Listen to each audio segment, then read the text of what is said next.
Hello বন্ধুরা, আমার নাম হচ্ছে বাপন সিংহ।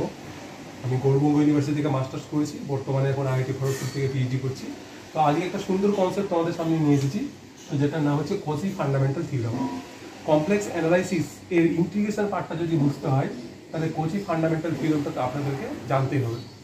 তো কজি ফান্ডামেন্টাল থিওরামটা জানার আগে প্রথমে একটা জিনিস জানবো, সেটা হচ্ছে কি simply connected domain. Simply connected domain.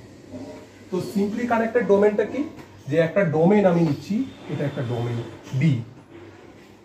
এই ডোমেনের মধ্যে কোনো একটা কন্টুর নিচ্ছি আমি, এটা সি।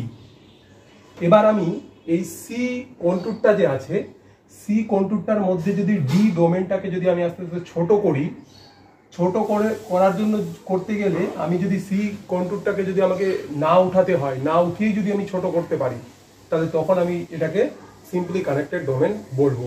তার মানে কি হচ্ছে, যে এই যে সি কন্টুরটা যদি ডি ডোমেনের মধ্যে পুরোপুরিভাবে থেকে যায়, তাহলে তখন ডিটাকে সিম্পলি কানেক্টেড ডোমেন বলা হয়।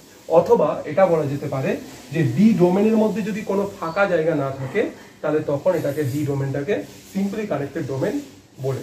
তাহলে এবার আসা যাক থিওরামটাতে।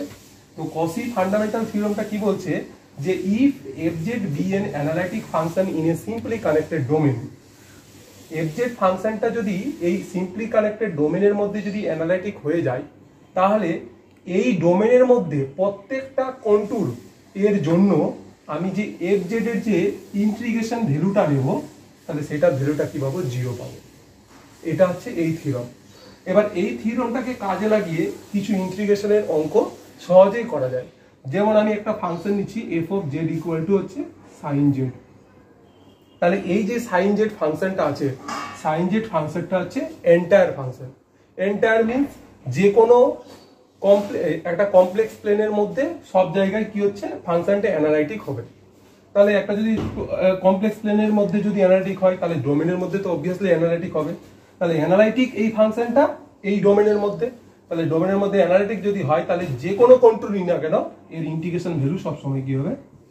0 হবে। আমি